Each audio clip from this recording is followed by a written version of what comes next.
जय हिंद दोस्तों, क्या आप भी क्लास 10वीं के छात्र हैं और 2026 में मैट्रिक का परीक्षा देने वाले हैं? तो ये वीडियो आपके लिए है। हम लेकर आए हैं मैथ का टॉप 50 वीवीआई ऑब्जेक्टिव क्वेश्चन, इसलिए वीडियो को अंत तक जरूर देखिएगा प्यारे भाइयों। तो हम आगे की ओर क्वेश्चन की ओर बढ़ते हैं। हमारा देखिए पहला प्रश्न है, जितने भी हमारा क्वेश्चन यहाँ पर कराए जाएंगे सारे के सारे इंपॉर्टेंट क्वेश्चन होंगे और लास्ट में जरूर कमेंट करके बताइएगा कि 50 में से आपका कितना ऑब्जेक्टिव यहाँ पर सही गया। तो चलिए हम पहला प्रश्न को सॉल्व करते हैं। हमारा पहला प्रश्न है, यहाँ पर देखिए, निम्नलिखित में कौन सा अपरिमेय संख्या है? परिमेय और अपरिमेय वाला प्रश्न बहुत बार पूछा बिहार बोर्ड में। तो परिमेय और अपरिमेय वाला निकालने के लिए हम सिंपल सा ट्रिक बताते हैं। जिसका वर्गमूल निकल गया वो परिमेय और जिसका वर्गमूल नहीं निकला वो हो जाएगा हमारा अपरिमेय। तो हमारा देखिए यहाँ पूछा अपरिमेय नहीं है, तो नहीं है तो यानी कि परिमेय। तो परिमेय कौन है? तो ये देखिए इसका वर्गमूल नहीं निकलेगा तो ये एक अपरिमेय है। इसका वर्गमूल नहीं निकलेगा तो ये भी अपरिमेय है, इसका भी नहीं निकलेगा ये पे। लेकिन इसका ध्यान से देखिए, काटेंगे 3 चौक 12 तो हमारा √4 आएगा और √4 का वर्गमूल यहाँ पर हो जाता है 2, यानी 2 एक परिमेय संख्या। इसलिए निम्नलिखित में कौन सा अपरिमेय संख्या नहीं है? तो ऑप्शन डी बिल्कुल करेक्ट हो जाएगा। अगले प्रश्न की ओर बढ़ेंगे। अगला प्रश्न है हमारा, देखिए प्रश्न संख्या दूसरा, दो लगातार विषम संख्याओं का मासा होता है। दो लगातार विषम संख्याओं, जैसे कि हम ले लेते हैं एक विषम संख्या हमारा 1 और एक विषम संख्या ले लेते हैं 3। दोनों के यहाँ पर हम मासा निकालेंगे तो 1 तिया 3 हमारा कितना आ जाएगा 1। आप कहीं से भी निकालिएगा दो लगातार, जैसे कि हम ले लेते हैं 3 और 5 का मासा निकालेंगे तो हमारा एक ही आएगा। हम करके आपको दिखा देते हैं। यहाँ 2 कम 2 1 2, 1 दूना 2, यानी कि आप कहीं से भी निकालिएगा तो हमारा इसका मासा एक ही आएगा। तो अगले प्रश्न की ओर बढ़ेंगे। प्रश्न संख्या तीसरा की ओर देखिए, हमारा तीसरा क्या हमारा पूछ रहा है, निम्नलिखित में कौन सा अभाज्य संख्या है? कौन सा अभाज्य संख्या है? तो अभाज्य संख्या किसको कहते हैं? जिसका एक से अधिक गुणनखंड ना हो, यानी कि एक और अपने आप के अलावा दूसरा कोई गुणनखंड नहीं होना चाहिए। तो यहाँ पर 31 इसका बिल्कुल करेक्ट आंसर हो जाएगा, क्योंकि 31 का केवल 1 से कटता है और 31 से कटता है और किसी भी संख्या से यहाँ पर विभाजित नहीं होता है। अगले प्रश्न की ओर बढ़ेंगे। अगला प्रश्न देखिए, प्रश्न संख्या चौथा हमारा क्या पूछ रहा है, यदि किसी द्विघात बहुपद px 6x² - 7x - 3 के शून्यक ए बी दिया है तो ए प्लस बी यानी कि अल्फा प्लस बीटा का मान पूछा है। तो अल्फा प्लस बीटा आप जानते होंगे क्या होता है, -b/a। तो हमारा बीच वाला क्या होता है, -b, यहाँ पर हो जाएगा a, ये हमारा b का मान, ये हमारा c का मान। तो हम -b/a तो माइनस लिखेंगे, b की जगह पर लिखेंगे यहाँ पर -7, -7 a की जगह पर हम लिखेंगे 6, a की जगह पर हम लिखेंगे 6। तो यहाँ देखिए माइनस से माइनस कट जाएगा तो यहाँ हमारा बच जाएगा 7 + बटा में 6, 7 बटा में 6। ऑप्शन ए बिल्कुल इसका करेक्ट आंसर हो जाएगा। आई होप आपको समझ में आ रहा होगा। आगे बढ़ेंगे। 5वां नंबर क्वेश्चन ध्यान से देखिए, यदि बहुपद x² + ax + b के शून्यक बराबर हो परंतु विपरीत चिन्ह का, यहाँ पर समझिए क्या बोला, शून्यक बराबर हो तो यदि हम मान लेते हैं एक को अल्फा और एक शून्यक को मान लेते हैं बीटा, क्या हमारा बोला दोनों बराबर है परंतु विपरीत चिन्ह का है, यानी कि ये प्लस है तो ये माइनस हो जाएगा, ये प्लस है तो ये माइनस हो जाएगा। अब हम क्या करेंगे, ये माइनस इधर हम ले आते हैं प्लस, तो हो जाएगा अल्फा प्लस बीटा बराबर हो जाएगा, कुछ नहीं बचा तो 0। और अल्फा प्लस बीटा क्या होता है, -b/a। क्या होता है अल्फा प्लस बीटा, -b/a। तो -b की जगह पर यहाँ पर a है तो a लिखेंगे, -b/a होता है -b/a। तो -b की जगह पर हम लिखेंगे a का, a और a का मान, इसका कुछ नहीं, a का मान तो 1 है, ये a का मान होता है, ये b का मान होता है, ये c का मान होता है, आपको पता है। तो यहाँ पर कुछ नहीं तो 1 और ये हो जाएगा 0। यहाँ पर क्रॉस मल्टीप्लिकेशन करेंगे तो हमारा क्या आ जाएगा, इसको 1 से 0 से गुना करेंगे तो 0 हो जाएगा, यानी कि a बराबर आ जाएगा हमारा 0। ऑप्शन सी बिल्कुल इसका करेक्ट आंसर हो जाएगा प्यारे भाइयों, ऑप्शन सी बिल्कुल इसका करेक्ट आंसर हो जाएगा। अगले प्रश्न की ओर बढ़ेंगे। 6ठा नंबर प्रश्न को देखिए, यदि बहुपद x² - 9x प्लस ए के मूल का गुणनफल, मूल का गुणनफल 8 है तो ए का मान पूछा था। मूल का गुणनफल क्या होता है, अल्फा इंटू बीटा बराबर दिया है 8। अल्फा इंटू बीटा बराबर क्या होता है हमारा सी बटा ए, क्या होता है हमारा सी बटा ए बराबर 8। तो हम जानते हैं कि ये हमारा ए का मान होता है, ये बी का मान होता है, ये सी का मान होता है। तो ए की मान की जगह पर ए लिखेंगे, यानी कि सी के मान की जगह पर ए यहाँ पर लिखेंगे, और ए की मान की जगह पर कुछ नहीं है तो 1 लिख देंगे और कर देंगे 8। क्रॉस मल्टीप्लिकेशन करेंगे तो ए बराबर आ जाएगा 8। ऑप्शन सी बिल्कुल इसका करेक्ट आंसर हो जाएगा, यहाँ पर माइनस वाला नहीं होगा, प्लस वाला होगा। तो ऑप्शन सी 8 याद रखिएगा। अगले प्रश्न की ओर बढ़ेंगे। तो अगला प्रश्न है हमारा, देखिए प्रश्न संख्या 7वां को सॉल्व कीजिए। यदि दो चर में, यहाँ पर दो चर में दो रैखिक समीकरणों के हल अनंत हो, हल हमारा क्या हो, अनंत हो, तो क्या हो जाएगा, दो समपाती रेखाएं हो जाएगा। आपको पता है कि इस प्रकार से हो जाएगा, अनंत हल रहता है तो क्या हो जाता है, समपाती। क्या हो जाता है हमारा, समपाती। और केवल एक हल रहेगा तो प्रतिच्छेदी रेखा, एक हल में प्रतिच्छेदी रेखा, और कोई हल नहीं रहेगा तो समांतर रेखा। याद रखिएगा, कोई हल नहीं रहेगा तो समांतर रेखा। बिल्कुल आसान था। आगे बढ़ेंगे, प्रश्न संख्या 8वां की ओर बढ़ते। देखिए प्रश्न संख्या, रैखिक समीकरण, दो रैखिक समीकरण, यहाँ पर दो रैखिक समीकरण का लेखा चित्र यदि समांतर हो, हम आपको बताए थे समांतर रहेगा तो हलों की संख्या क्या हो जाएगा, 0। हलों की संख्या 0 यानी कि कोई हल नहीं। ऑप्शन ए बिल्कुल इसका करेक्ट आंसर हो जाएगा। अगले प्रश्न की ओर बढ़ेंगे। 9वां नंबर क्वेश्चन देखिए। 9वां नंबर क्वेश्चन, द्विघात समीकरण x square minus 15x minus 50 का विवेचक हमें निकालना। विवेचक यानी कि डी का मान। तो डी का मान आपको सूत्र पता है, डी बराबर क्या होता है, बी स्क्वायर माइनस 4ac। ये हमारा आगे वाला कुछ नहीं, तो ए का मान, ये हमारा बी का मान हो जाएगा, ये सी का मान हो जाएगा। ये ऑब्जेक्टिव है इसलिए हम पूरा नहीं लिख रहे हैं, बस आपको इमेजिन करके चलना है कि ये ए का मान है, बी का मान, ये सी का मान है। बस इसको हम पुट कर देंगे। बी की जगह पर माइनस 15 का स्क्वायर माइनस 4, ए की जगह पर 1, और सी की जगह पर क्या हो जाएगा हमारा माइनस 50। 15 का स्क्वायर कितना होता है प्यार भाइयों, अब जरूर बताइएगा। 15 का स्क्वायर देखिए हमारा क्या होता है, 225। क्या होता है हमारा 15 का स्क्वायर 225। ये देखिए माइनस माइनस हो जाएगा यहाँ पर प्लस, और 25 चौका 200, क्या हो जाएगा, यानी कि 5 चौका 20, 200 हो जाएगा हमारा। 50 चौका 200, और इसको जोड़ेंगे तो हमारा हो जाएगा 425। 425 हमारा ऑप्शन बी बिल्कुल करेक्ट आंसर हो जाएगा।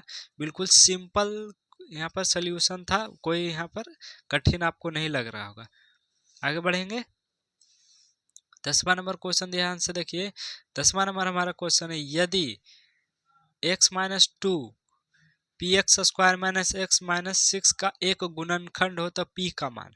देखिए जब भी हमारा एक गुणनखंड दिया रहे तो समझिए ये x का मान है, क्या हमारा x माइनस 2 बराबर क्या हो जाएगा 0, तो x बराबर हो जाएगा हमारा 2।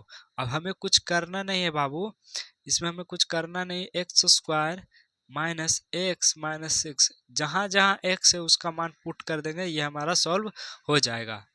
ये हमारा क्या हो जाएगा, सॉल्व। गुणनखंड है तो 0 के बराबर हो जाएगा, और यहाँ पर 2 का स्क्वायर माइनस यहाँ हो जाएगा 2, और यहाँ माइनस 6 बराबर हो जाएगा 0।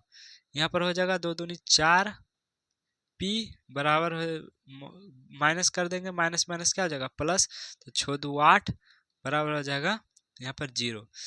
4p ये इधर माइनस में तो उधर जाएगा प्लस में 8 हो जाएगा, और ये गुना में ये तो भागा में चला जाएगा, यानी कि काट देते हैं तो p बराबर यहाँ पर 4 दूनी 8 हो जाएगा। 4 दूनी हमारा क्या हो जाएगा, p का मान हमारा 2 आ जाएगा। तो देखिए ऑप्शन में लगता कुछ गड़बड़ी हो चुका है, ऑप्शन में जरूर कुछ गड़बड़ी है। तो ऑप्शन हम एक काट के 2 कर देते हैं, ये वाला काट के 2 कर देते हैं। टाइपिंग करने में कुछ थोड़ा मिस्टेक हो गया होगा, बाकी कैलकुलेशन में यहाँ पर कोई भी गलती नहीं हुआ है। फिर से हम एक बार चेक कर लेंगे। 6 2 8 हो जाएगा हमारा, माइनस माइनस प्लस 6 2 8, और ये हमारा माइनस है तो उधर प्लस, यहाँ हो जाएगा 4, 2 दूनी 4, 4 दूनी यहाँ पर 8 हो जाएगा। बिल्कुल सही है, ऑप्शन में टाइप करने में थोड़ा मिस्टेक हो गया होगा तो कोई दिक्कत नहीं। अगले प्रश्न की ओर बढ़ेंगे। प्रश्न संख्या 11 देखिए, AP 6,9,12 का सार्वंतर पूछा यानी कि D का मान। तो आपको पता है D का मान करने के लिए क्या, पीछे वाले टर्म को यानी कि T2 को T1 से घटा देना, यानी T2 को T1 से घटा देना है, यानी कि 9 को 6 से घटा देना है। तो ऑप्शन ए बिल्कुल करेक्ट आंसर हो जाएगा। ऑप्शन ए बिल्कुल करेक्ट आंसर यहाँ पर हो जाएगा।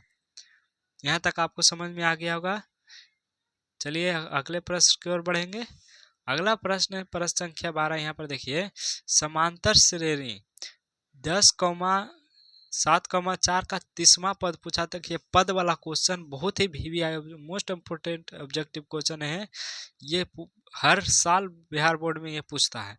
तो इसको सॉल्व करना बहुत ही आसान वे में हम बताएंगे। यहाँ पे देखिए, पहले हम ए का मान निकालेंगे। ए यानी कि प्रथम पद, ए यानी कि प्रथम पद, जो भी पहला पद रहेगा 10, और फिर हमें डी निकालना है। बस ये दोनों निकालना और हमें कुछ नहीं निकालना है। तो डी निकालने के लिए क्या करेंगे, ये दूसरा वाले को पहला से घटा देंगे, यानी 7 को 10 से घटा देंगे। तो यहाँ 7 को 10 से घटाएंगे तो हमारा -3 आएगा। अब हमें कुछ नहीं करना। देखिए 30वां पद पूछा है, यानी कि T30, 30वां पद यानी T30। अब देखिए कुछ नहीं करना, ए प्लस लिखना, और 30 रहेगा तो उससे एक कम लिखना है, एक कम लिखना यानी कि 29 डी। वही 32 रहता तो क्या लिखते, एक कम, ए प्लस 30D यानी कि 31D, एक कम लिखना है। यदि 32 रहता तो ए प्लस 31D, यदि 29 रहता तो एक प्लस ए प्लस हो जाएगा हमारा 28D।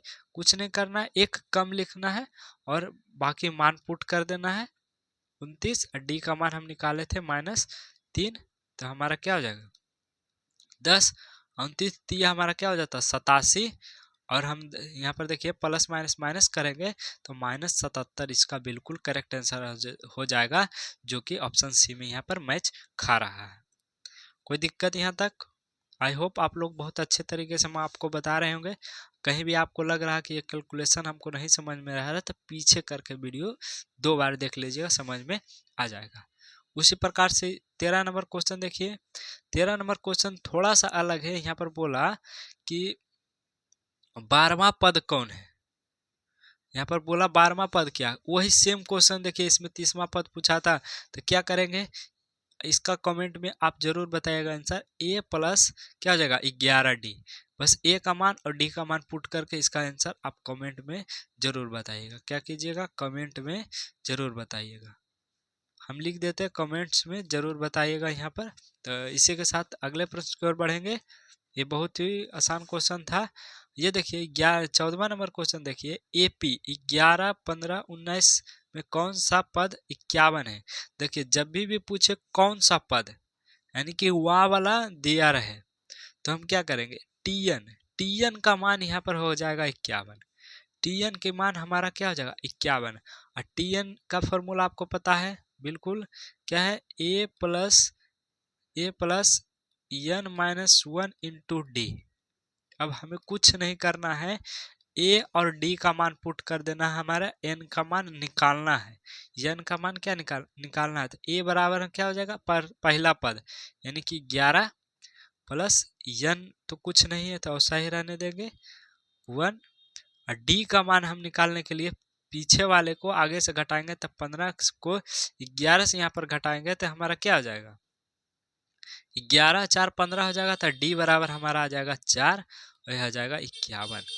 इसमें कुछ नहीं करना है, क्या करना है, ये प्लस है तो उधर माइनस ले चला जाएंगे, तो n-1 हो जाएगा और यहाँ पर हो जाएगा 51 और -11, 51 -11 ये हो जाएगा हमारा 4।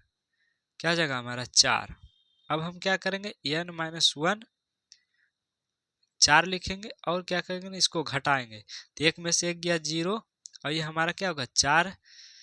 5 में से 1 गया तो हमारा हो गया 4, यानी कि 51 में से 11 घटाएंगे तो 40। अब काटेंगे प्यारे भाइयों, क्या हो जाएगा, क्या हो जाएगा 10 यहाँ पर 10 हो जाएगा और n-1 बराबर हो जाएगा 10। यहाँ पर ये हमारा माइनस से उधर चला जाएगा प्लस, तो हमारा यहाँ 1 जुट जाएगा जो कि हो जाएगा 11। क्या हमारा हो जाएगा 11। तो 11वां पद इसका बिल्कुल करेक्ट आंसर हो जाएगा। 11वां हमारा इसका बिल्कुल करेक्ट आंसर हो जाएगा। आई होप इतना दुख आपको समझ में आ रहा होगा, कोई दिक्कत नहीं हो रहा होगा। अगले प्रश्न की ओर बढ़ेंगे। 15 नंबर क्वेश्चन देखिए, भुज पूछा, भुज आगे वाला होता है, कोटि पीछे वाला होता है, तो -2 भुज इसका बिल्कुल करेक्ट आंसर यहाँ पर हो जाएगा। कोई दिक्कत अभी तक तो नहीं हो रहा होगा प्यारे भाइयों। यदि दिक्कत होता है कि हमारा पढ़ाने का तरीका आपको फास्ट लग रहा होगा तो ज़रूर एक बार कमेंट बॉक्स में बताइएगा, क्योंकि हम अभी पढ़ाना शुरू किए हैं। चलिए आगे बढ़ेंगे। 16 नंबर क्वेश्चन देखिए, दूरी पूछा, दूरी निकालने के लिए सबसे आसान हम बताते हैं क्या करना है। पहले रूट ले लेना है, रूट लेने के बाद इधर से पहला इधर से पहला लेना है, दोनों तरफ से पहला लेना है। 2 - 4, 2 - 4 का होल स्क्वायर कर देना है, बीच में कर देना है प्लस, इधर से दूसरा और इधर से दूसरा लेना है, यानी कि 3 - 1 का होल स्क्वायर। बस इतना आपको करना है, कर देंगे। यहाँ पर देखिए 2 में से यहाँ पर 4 को घटाएंगे तो यहाँ पर -2 का स्क्वायर प्लस हमारा क्या हो जाएगा, 3 में से 1 गया 2 का स्क्वायर, 2 का स्क्वायर, 2 का स्क्वायर यहाँ पर निकालेंगे तो देखिए 2 का स्क्वायर 4, क्या हमारा हो जाएगा 2 दूनी 4, और इसका भी 2 दूनी 4, 2 दूनी हमारा पर 4 हो जाएगा। अब 4 4 4 यहाँ पर 8 हो जाएगा, और 8 को हम लिख सकते हैं प्यारे भाइयों, 8 को हम क्या लिख सकते हैं जानते हैं, 4 गुना 2 लिख सकते हैं ना। तो अब 4 हमारा वर्गमूल निकल जाएगा तो हो जाएगा, वो आगे हो जाएगा, ये अंदर रह जाएगा, तो यानी कि 2√2, 2√2। कभी कभी ऐसे भी दे देता है, 8 को हम 4 गुना 2 लिख सकते हैं, बिल्कुल लिख सकते हैं, 4 दूना 4 का वर्गमूल निकल रहा है इसलिए वो बाहर चला जाएगा, ये 2 बच जाएगा, वो अंदर रह जाएगा। तो इस प्रकार से 2√2 हो जाएगा। अगले प्रश्न की ओर बढ़ेंगे। अगला प्रश्न देखिए, प्रश्न संख्या 17, ये बिल्कुल मध्य बिंदु वाला, जहां आपको दिख जाए कुछ नहीं करना है, इधर से पहला लेना है, इधर से पहला लेना है, दोनों तरफ से पहला लेना है, दोनों को जोड़ के 2 से भागा दे देना है, तो हमारा क्या हो जाएगा, 6 4 10, 10/2 यानी कि 5, यानी कि एक बिंदु हमारा 5 आ गया, तो ये वाला तो होगा नहीं, पहला बिंदु हमारा निकल चुका, अब दूसरा बिंदु निकालते हैं, तो 5 + 5 क्या हो जाएगा 10, 5 + 5 इधर से पहले दूसरा लेना है, इधर से दूसरा लेना है, तो हमारा क्या हो जाएगा, इधर से 5 इधर से 5, दोनों को 2 से भागा दे देना है, 10 5, यानी कि 5,5, 5,5 ऑप्शन डी में बिल्कुल यहाँ पर करेक्ट आंसर हो जाएगा। अगले प्रश्न की ओर बढ़ेंगे, आगे बढ़ेंगे। 18 नंबर क्वेश्चन देखिए, बाई अक्ष पर सभी बिंदुओं का भुज, भुज यानी कि एक्स मान का मान, तो देखिए एक्स अक्ष पर जो हमारा एक्स अक्ष पर बाई का मान 0 होता है, और उसी प्रकार बाई अक्ष पर एक्स का मान हमारा क्या हो जाएगा 0, एक्स का मान हमारा 0, तो ऑप्शन सी बिल्कुल करेक्ट आंसर हो जाएगा। बहुत ही आसान क्वेश्चन था। ये देखिए 19 नंबर, किस पाद में प्लस प्लस है तो प्रथम पाद, प्लस प्लस है प्रथम पाद, और माइनस प्लस है द्वितीय पाद, यानी कि माइनस प्लस है द्वितीय पाद, तीनों अगर दोनों माइनस में है तो हमारा क्या हो जाएगा तृतीय पाद, ये प्लस ये माइनस में है तो हमारा हो जाएगा चतुर्थ पाद, ये बिल्कुल याद रखिएगा। आगे बढ़ेंगे। मूल बिंदु से कुछ नहीं करना है, यहाँ पर देखिए जब भी मूल बिंदु वाला है तो उसको मूल बिंदु को भूल जाइए, और इसका स्क्वायर करके जोड़ दीजिए, दोनों का स्क्वायर करके यहाँ पर हम जोड़ देंगे, दोनों का स्क्वायर करके यहाँ पर अंडर रूट में लेके जोड़ देंगे, क्या करेंगे दोनों का स्क्वायर लेना है, तो 3 का स्क्वायर हमारा -3 का स्क्वायर 9 हो जाएगा, और प्लस 4 का स्क्वायर 16 हो जाएगा। मूल बिंदु जब भी बोले ऑब्जेक्टिव की बात कम कर रहे हैं तो 0,0 को छोड़ दीजिए, सिर्फ इन दोनों का स्क्वायर कर दीजिए, क्योंकि 0 से जोड़ने या घटाने पर कोई फर्क नहीं पड़ता है, तो इसको जोड़ेंगे तो 25 यानी कि 5, ऑप्शन डी बिल्कुल करेक्ट आंसर हो जाएगा। बहुत सारे बच्चे क्या करते हैं, जीरो को लेते हैं मूल बिंदु 0,0, फिर इसको इससे घटाते हैं, तो 0 को किसी से संख्या से घटाने से कोई फर्क नहीं पड़ता है, तो जो अंक दिया रहेगा उसका स्क्वायर करके अंडर रूट में कर दीजिएगा और सॉल्व कर दीजिएगा, बिल्कुल आंसर 100% करेक्ट आंसर यहाँ पर आ जाएगा। आगे बढ़ेंगे। 21 नंबर क्वेश्चन देखिए, कॉस π/3 का मान, पाई का मान के जगह पर हम 180 डिग्री रखेंगे, 3 से रखेंगे तो 6 तिया हमारा हो जाएगा 18 यानी कि 60 डिग्री, cos 60 डिग्री का मान पूछा है। cos 60 डिग्री का मान 1/2 होता है, जो कि ऑप्शन ए बिल्कुल करेक्ट आंसर यहाँ पर हो जाएगा। कौन सा हो जाएगा? ऑप्शन ए बिल्कुल यहाँ पर करेक्ट आंसर हो जाएगा। आगे बढ़ेंगे 22 नंबर क्वेश्चन देखिए, tan स्क्वायर 60 डिग्री का मान। तो पहले हम tan 60 डिग्री का मान क्या था? √3 का स्क्वायर करेंगे तो स्क्वायर से रूट कट जाएगा। ऑप्शन 3 बिल्कुल सही सही आंसर यहाँ पर हो जाएगा। कोई दिक्कत? मान वाला बहुत ही आसान होता है। निम्नलिखित में किसके बराबर √2 है? तो √2, तो √2 है यहाँ पर देखिए, कौशिक 45 डिग्री का मान होता है √2। मान वाला तो याद करना पड़ेगा, इसमें तो कोई सॉल्व करने वाला चीज है नहीं कि हम आपको सॉल्विंग करके दिखाएं। तो यहाँ पर देखिए कौशिक 45 डिग्री का मान √2 होता है। आगे बढ़ेंगे, कॉस बदलेगा साइन में बाबू, कॉस बदलेगा साइन में, तो साइन वाला बिल्कुल करेक्ट आंसर हो जाएगा, साइन 90 डिग्री। आगे बढ़ेंगे, साइन बदलेगा कॉस में, साइन बदलेगा। यहाँ पर देखिए सेम क्वेश्चन लगता 2 बार आ गया, नहीं यहाँ पर कॉस था, यहाँ पर कॉस था, तो यहाँ पर ये वाला ऑप्शन होगा, ये वाला नहीं, 90 डिग्री वाला नहीं, ये वाला ऑप्शन होगा, ऑप्शन सी। 25 नंबर क्वेश्चन देखिए, साइन बदलेगा कॉस में तो कॉस है, साइन बदलेगा कॉस में, कॉस बदलेगा साइन में।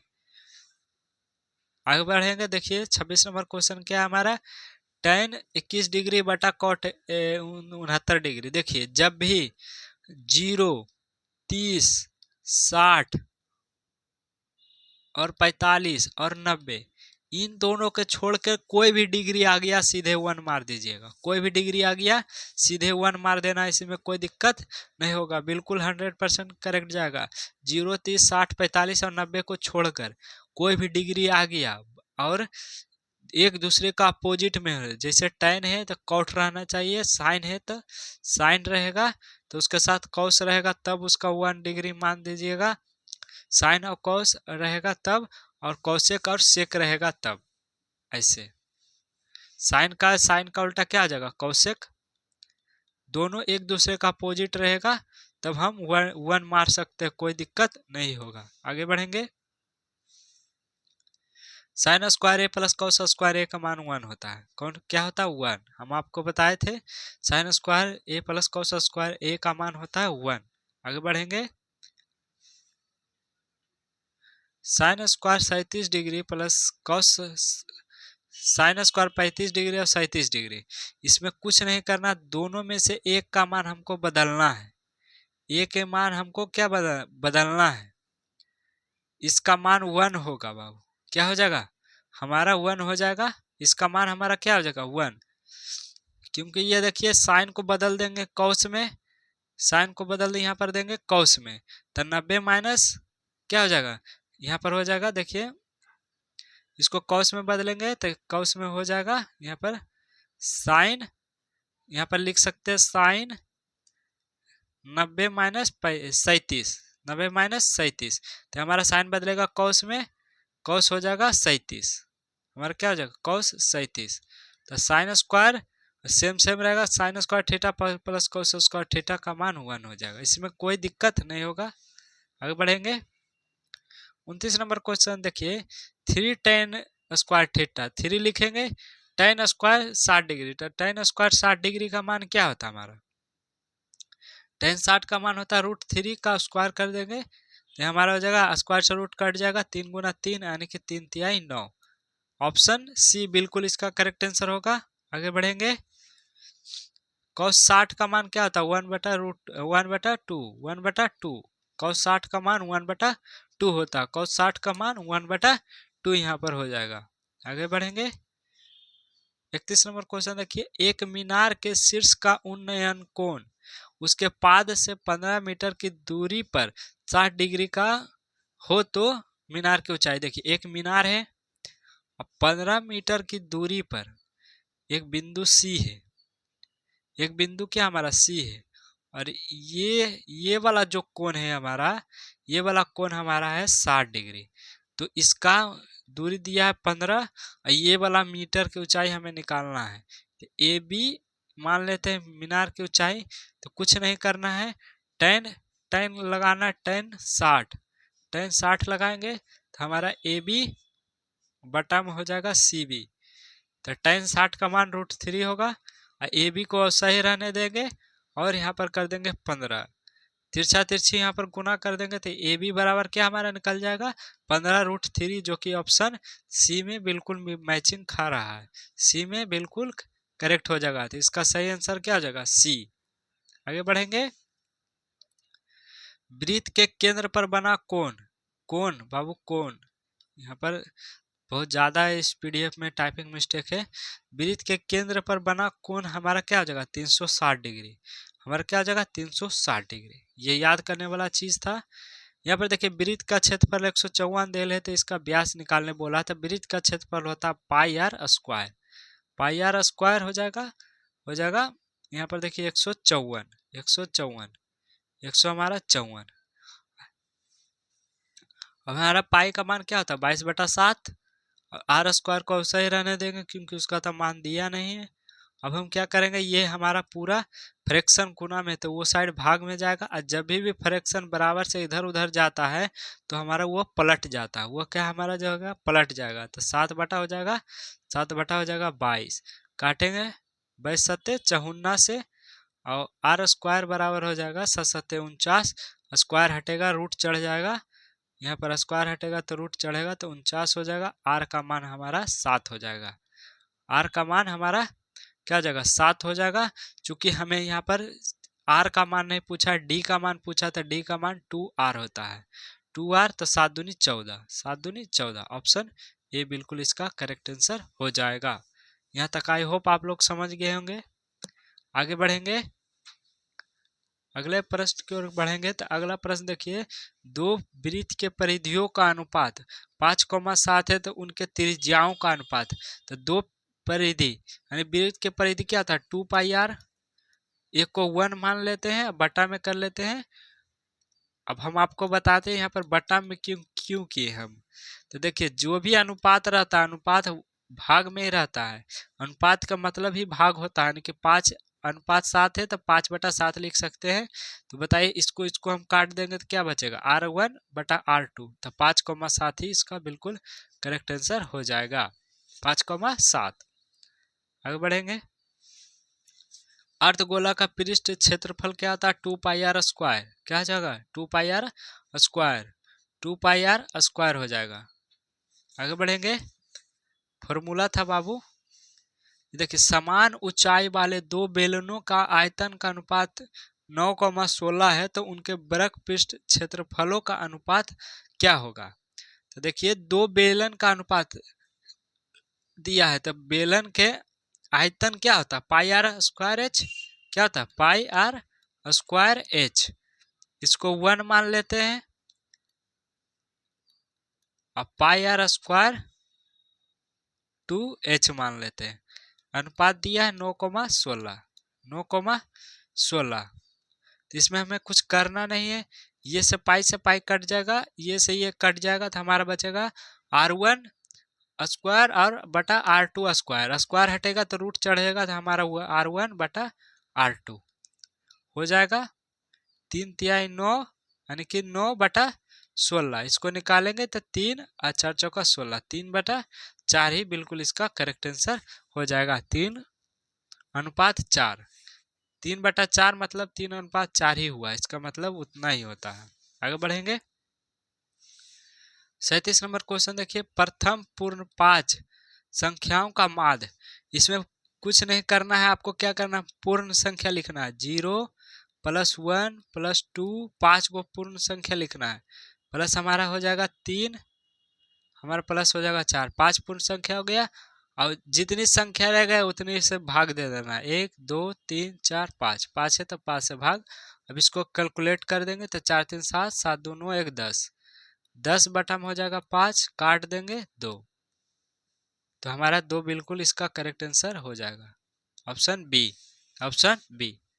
आगे बढ़ेंगे, परिसर देखिए, परिसर जब भी हुआ रहेगा, परिसर दिया रहेगा तो क्या करना है सबसे उच्चतम लेना है, उच्चतम सीमा 30 सबसे बड़ी संख्या लेना है और उसको घटा देना सबसे छोटी संख्या। तो इसमें सबसे छोटी संख्या 9 लग रहा है, तो 30 में से 9 जाएगा तो 21 बचेगा, 30 में से 9 जाएगा तो हमारा 21 बचेगा, और ऑप्शन डी इसका बिल्कुल करेक्ट आंसर यहाँ पर हो जाएगा। ऑप्शन डी बिल्कुल इसका करेक्ट आंसर हो जाएगा। आगे बढ़ेंगे।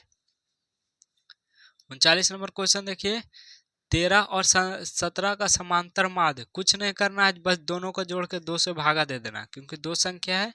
तो जोड़ेंगे 13 प्लस 30, 30 हो जाएगा 17, और 2 से भागा देंगे तो हमारा हो जाएगा 15। क्या हो जाएगा हमारा 15।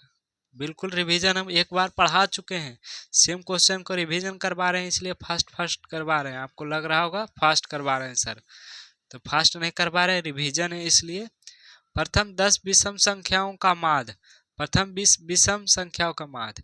तो हम यहाँ पर देखिए प्रथम 10 विषम संख्या लेना है, तो 1 लेंगे, 3 लेंगे, प्लस 3 2 5 प्लस 7, ऐसे करके 10 तक 10 हमें लेना है।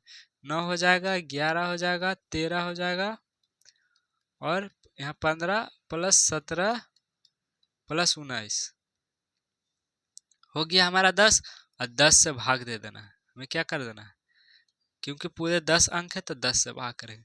दोनों को जोड़ेंगे बाबू, जब पूरा को जोड़ेंगे तो हमारा 100 आएगा।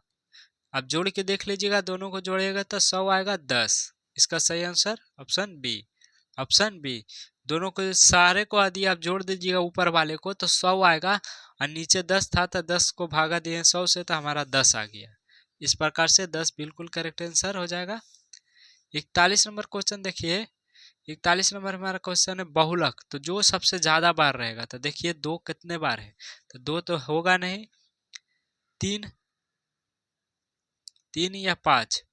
1 कितने बार है, 1 देखेंगे, 1 एक ही बार है, तो ये तो नहीं होगा। 3 देखिए, 3 ऑप्शन में है, तो 1 एक ही बार 3 है, तो ये भी नहीं होगा। 4 देखिए, एक ही बार है। 5 देखिए, 5 भी एक ही बार है।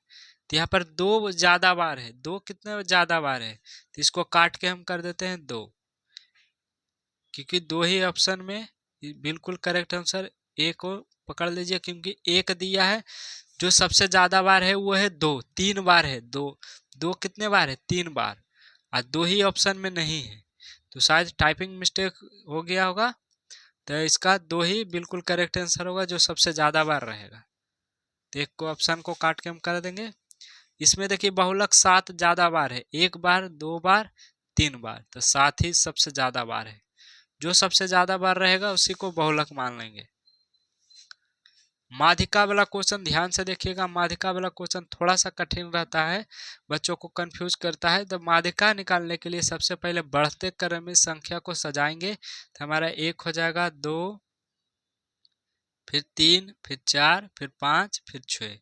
यहाँ पर देखिए हमारा सम संख्या आया है। जब सम संख्या आ जाए, जब सब संख्या आ जाए, तो बीच वाला इधर से जो भी बीच में सेंटर में रहेगा उसको जोड़ के 2 से भाग दे देना है। ये दोनों हमारा बीच में, इधर भी 2 इधर भी 2, ये दोनों बीच में, तो 3 प्लस 4 बटा में कर देंगे 2, यानी कि 3 प्लस 7, 4 3 7, 2 से भागा देंगे तो 3.5 आएगा, 3.5। ऑप्शन बी, ऑप्शन बी बिल्कुल करेक्ट आंसर यहाँ पर हो जाएगा। चलिए आगे बढ़ेंगे। 44 नंबर क्वेश्चन, 44 नंबर क्वेश्चन देखिए, 5,3 माध्यिका बोला निकालने के लिए। तो माध्यिका निकालने के लिए पहले हम सजाएंगे, 1 2 3, फिर 4, फिर 5, फिर 6, फिर 7, फिर हमारा 7 ही तक है। अब हमारा देखिए गिनिए, 1 2 3 4 5 6 7, 7 एक विषम संख्या। तो जब विषम आ जाए तो हमें जोड़ के घटाने, जोड़ के भाग देने की जरूरत नहीं है। जो सबसे देखिए सेंटर में, सेंटर में कौन है हमारा 4, तो 4 ही इसका बिल्कुल करेक्ट आंसर हो जाएगा। क्या हो जाएगा 4, 4 ही बिल्कुल इसका करेक्ट आंसर हो जाएगा। अगले प्रश्न की ओर बढ़ेंगे, जो बीच में रहेगा उसी में माध्यक होगा। यहाँ पर देखिए, एक साथ 2 पासे को उछालने पर प्राप्त संख्याओं का जोड़ 7 होने की प्रायिकता क्या है। तो देखिए 2 पासे को उछालेंगे तो क्या हमारा कितने से संख्या आएंगे जिसका जोड़ 7 होगा। तो हमारा देखिए पासा में 6 से ज्यादा नहीं आ सकता है, 6 से ज़्यादा यहाँ पर नहीं आ सकता है, और 2 पास आया तो 6 6 12 आएगा, टोटल 12 आएगा। और 7 किसका 7 आएगा, तो 1 प्लस 6 आ सकता है, 7 होगा। और हमारा 2 प्लस 5 आएगा तो हमारा 7 होगा, 2 प्लस 5 आएगा तो हमारा 7 होगा। और 3 प्लस 4 आएगा तो हमारा 7 होगा। और हमारा 4 प्लस 3 आएगा तो हमारा 7 होगा। और क्या आएगा, यदि 5 प्लस 2 आता है, एक पासा में 5 एक पासा में 2, तब 7 होगा। एक पासा में हमारा 6 आएगा प्लस एक पासा में 1 आएगा तो हमारा 7 हो जाएगा। इससे ज़्यादा नहीं आ सकता तो जोड़ लीजिए, 1 2 3 4 5 6, 6 बटा 12, 6 एकम 6, 6 दूनी 12, 1/2, 1/2 कौन सा ऑप्शन में है, 1/2 इसी ऑप्शन ए को मान लीजिएगा, क्योंकि ज़्यादा ही कुछ टाइपिंग मिस्टेक हो गया, ऑप्शन ए ही होगा। 1/2 इसका आंसर आएगा, 1/2 बिल्कुल इसका करेक्ट आंसर हो जाएगा। आगे बढ़ेंगे। एक मैच जीतने की प्रायिकता 0.7 है तो हारने की प्रायिकता, तो किसी भी का जीतने का प्रायिकता 1 हो सकता है। तो जीतने की प्रायिकता 0.7 है तो 1 से 0.7 घटाएंगे तो हमारा 0.3 आएगा। अब इसको तोड़ के लिखेंगे तो 10, 3/10 ऑप्शन सी बिल्कुल करेक्ट आंसर हो जाएगा। इसमें हम कुछ किए नहीं, देखिए किसी भी संख्या का प्रायिकता 1 से ज़्यादा नहीं हो सकता है। तो 7 जीतने की प्रायिकता है, तो जैसे मान लीजिए हम पूछेंगे कि 10 रुपया है आपके पास, 3 रुपया का चॉकलेट खरीद लिए, तो कितना बचा, तो 10 में से आप घटाइएगा 3, तो 7 आएगा। उसी प्रकार से जीतने की प्रायिकता, किसी भी संख्या का प्रायिकता 1 होता है, जीतने की प्रायिकता 7 है, तो टोटल हमारा कितना बचेगा, 0.3। तो 1 में से 0.7 घटाएंगे तो 0.3 बचेगा, और 0.3 को फ्रैक्शन में लिखेंगे तो 3/10 होगा। अगले प्रश्न की ओर बढ़ेंगे। देखिए 47 नंबर क्वेश्चन, 2 सिक्कों को उछालने में 2 शीर्ष आने की प्रायिकता, 2 सिक्के को उछालेंगे, 2 सिक्के को उछालेंगे तो एक ही बार 2 शीर्ष आ सकता है, और 2 सिक्के को उछालने पर कितने संभव हो सकता है, तो 2 सिक्कों को उछालेंगे तो देखिए पहले हेड हेड आ सकता है, फिर हमारा क्या आ जाएगा टेल टेल दोनों में, फिर हेड टेल और टेल हेड, टेल हेड, यानी कि इसके अलावा तो कुछ नहीं आ सकता है, तो हो जाएगा 1/4, ऑप्शन डी, ऑप्शन डी बिल्कुल इसका करेक्ट आंसर हो जाएगा। हेड हेड आने की प्रायिकता कितना, 2 शीर्ष एक ही बार आ सकता है, तो 1/4। आगे देखिए 48 नंबर क्वेश्चन, सेक ए बराबर है, सेक ए किसके बराबर है, 1/cos है, 1/cos, ऑप्शन बी। आगे बढ़ेंगे 49 नंबर क्वेश्चन, देखिए यदि tan ए बराबर 3/4 है तो sin ए बराबर पूछा है। तो देखिए tan बराबर क्या होता है, आधार बटा आधार, यानी कि लंब बटा आधार होता है, लंब, तो यानी कि लंब का मान दिया हुआ हमारा 3 और आधार का मान दिया हमारा 4, और साइन बराबर क्या होता है, लंब बटा कर्ण, लंब बटा कर्ण, तो हमें कर्ण का मान निकालना है, हमें कर्ण का पहले मान निकालना है। तो देखिए कर्ण का मान निकालने के लिए पाइथागोरस पर में यहाँ पर लगाते हैं, लेकिन नहीं लगाएंगे, इसको 3 और 4 है तो कर्ण हमारा 5 आएगा, याद रखिएगा 3 और 4 है तो कर्ण हमारा 5 आएगा, तो हो जाएगा लंब 3 और कर्ण हो जाएगा 5, तो 3/5 ऑप्शन सी बिल्कुल करेक्ट आंसर यहाँ पर हो जाएगा। आगे बढ़ेंगे, साइन 45 डिग्री का मान किसके बराबर है, तो साइन 45 और यहाँ पर साइन 45 और कॉस 45 दोनों का मान 1/√2 ही आता है, दोनों का मान 1/√2 ही आता है, दोनों का मान हमारा क्या 1/√2 ही आता है। इस प्रकार से प्यारे भाइयों हमने 50 ऑब्जेक्टिव आपको करवा चुके हैं। तो आप कमेंट में बताइए कि 50 में से आपका कितना जल्दी जल्दी में बना। टाइम नहीं है, क्योंकि हमको 1 घंटे में 60 मिनट में हमको 50 क्वेश्चन बना देना है। 50 क्वेश्चन बना दीजिएगा तो ही आपका बना के फिर ओएमआर शीट में रंगना भी है, इसलिए हम थोड़ा फास्ट आपको करवाए हैं। बना के रंगना भी है, 60 मिनट में आपको 50 क्वेश्चन बनाना है। 60 मिनट में यहाँ पर 50 क्वेश्चन आप यदि बना लेते हैं तो समझ लीजिए कि आपका तैयारी यहाँ पर 100% हो चुका है। यदि नहीं बन रहा है तो अपने कैलकुलेशन को थोड़ा फास्ट कीजिए, फास्ट करने की बहुत ही ज़रूरत है। 60 मिनट में आपको, क्योंकि वो मार्कशीट केवल केवल ऑब्जेक्टिव बनाने के लिए 1 घंटा ही मिलता है, यानी कि पूरे पूरे 60 मिनट मिलता है।